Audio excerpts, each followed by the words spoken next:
நமது ஸ்ரீ சங்கரா தொலைக்காட்சியில் சனிப்பெயர்ச்சி 2025. சனிப்பெயர்ச்சி 2025 ரிக்கணித பஞ்சாங்க ரீதியாக தற்பொழுது நடைபெற உள்ள அந்த சனி பெயர்ச்சியினுடைய பொதுவான பலன்களை பற்றி அறிந்து கொள்வதற்கும் ராசி பலன்களை தெரிந்து கொள்வதற்கும் நம்முடைய சங்கரா தொலைக்காட்சியின் சார்பாக வருகின்ற 25/3/2025 செவ்வாய் அன்று மாலை 6 மணி அளவில் சென்னை டி நகர் வாணி மஹால் மினி ஹாலில் ஒரு நிகழ்ச்சியானது ஏற்பாடு செய்யப்பட்டிருக்கிறது. அங்கே உங்கள் அனைவரையும் நேரடியாக சந்திக்கக்கூடிய வாய்ப்பு அடியனுக்கு கிட்டி இருக்கிறது. சனி பெயர்ச்சியினுடைய பலன்களை பற்றி பாரதி ஸ்ரீதர் மேடம் அவர்களும் சனி கிரகத்தை பற்றிய பொதுவான தகவல்களை பற்றி அடியேனும் உங்களோடு விவாதிக்க இருக்கிறோம். நேயர்கள் அனைவரும் நேரடியாக அந்த நிகழ்ச்சியிலே பங்கு பெற வேண்டும். உங்கள் அனைவரையும் சந்திக்கக்கூடிய வாய்ப்பானது எங்களுக்கு கிட்டி இருப்பதால் உங்களுடைய சந்தேகங்களை நீங்கள் நேரடியாகவும் நிவர்த்தி செய்து கொள்ளலாம். இடம் Vani Mahal mini hall, T Nagar, Chennai. நாள் மார்ச் 25 செவ்வாய்க்கிழமை. நேரம் மாலை 6 மணிக்கு. அனைவரும் வாருங்கள், அனுமதி இலவசம். மேலும் விவரங்களுக்கு 9677761352. ஸ்ரீ சங்கரா டிவி நேயர்களுக்கு நமஸ்காரம். இந்த இனிய காலை பொழுதிலே உங்கள் அனைவரையும் சுபதினம் நிகழ்ச்சியில் சந்திப்பதில் மிக்க மகிழ்ச்சி. இன்று 22/3/2025 இந்த நாள் எப்படிங்கிறத பார்க்கலாம் வாங்கோ.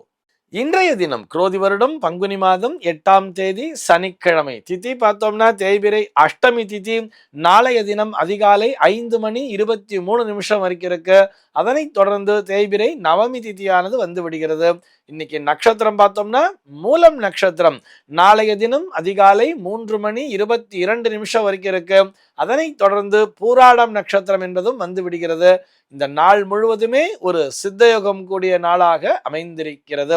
இதுபோக பஞ்சாங்கத்திலே வரக்கூடிய யோகம் அப்படின்னு சொல்லி பார்த்தோம்னா இன்னைக்கு வியதிபாதம் அப்படிங்கிற ஒரு யோகத்தை கொடுத்திருக்கா. கரணம் பார்த்தோம்னா பாலவம் அப்படிங்கிற ஒரு கரணத்தை கொடுத்திருக்கா. இந்த நாளானது ஒரு கீழ்நோக்கு நாளாக அமைந்திருக்கிறது. இன்னைக்கு என்ன ஸ்பெஷல் அப்படின்னு சொல்லி பார்த்தோம்னா இன்றைய தினம் பஞ்சாங்கத்திலே அஷ்டகா அப்படிங்கிறத கொடுத்திருக்கா, வியசிரா அப்படிங்கிறதையும் கொடுத்திருப்பா. இந்த அஷ்டகா என்பதும் சரி, இந்த வியசிரா அப்படின்னு சொன்னா வெதிபாத சார்தம் என்று சொல்வார்கள். இது இரண்டுமே ஒரு வருடத்திலே வரக்கூடிய அந்த முன்னோர் வழிபாட்டிற்குரிய நாட்கள் 96 நாட்கள்னு சொல்றோம் இல்லையா, ஷண்ணவதின்னு சொல்லுவா, அதிலே வரக்கூடியதாக அமைந்திருக்கிறது. இது போக இன்றைய தினம் பஞ்சாங்கத்திலே சீதளா அஷ்டமி அப்படிங்கிறதையும் கொடுத்திருப்பா. பதஞ்சலி சித்தரினுடைய குரு பூஜை நாளாகவும் இந்த நாளானது பார்க்கப்படுகிறது. இது போக இன்றைய தினம் உலக தண்ணீர் தினமாகவும் பார்க்கப்படுகிறது. இந்த உலக தண்ணீர் தினம்னு ஏன் இதை நம்ம வலியுறுத்தி சொல்றோம்னு சொன்னா, சம்மருங்கிறது ஆரம்பிச்சாச்சு. ஆக கண்டிப்பா தண்ணீரை சேமிக்க வேண்டும் அப்படிங்கிறதுக்காகத்தான் இதனை இத்தனை முக்கியத்துவம் கொடுத்து சொல்கிறோம். சென்னையை பொறுத்தவரை இன்றைய தினத்தினுடைய சூரிய உதயம் என்பது காலை 6:15 சூரிய அஸ்தமனம் என்பது மாலை 6:16 சந்திர அஸ்தமனம் என்பது பகல் 11:42 சந்திர உதயம் என்பது இரவு 12:56 சம்பவிக்கிறது. பிரம்ம முகூர்த்தம் பார்த்தோம்னா நாளைய தினம் அதிகாலை 4:38 முதல் காலை 6:14 வரையில் நீடித்திருக்கிறது. சென்னையை பொறுத்தவரை இன்றைய தினத்தினுடைய ராகு காலம் என்பது காலை 9:15 முதல் பகல் 10:45 வரையிலும், யமகண்டம் என்பது மதியம் 1:45 முதல் 3:16 வரையிலும், குளிகை காலம் என்பது காலை 6:15 முதல் 7:45 வரையிலும் சம்பவிக்கிறது.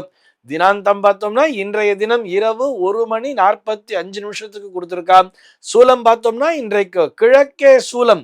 காலை 9:27 வரையில் இந்த சூல தோஷம் என்பது உண்டு.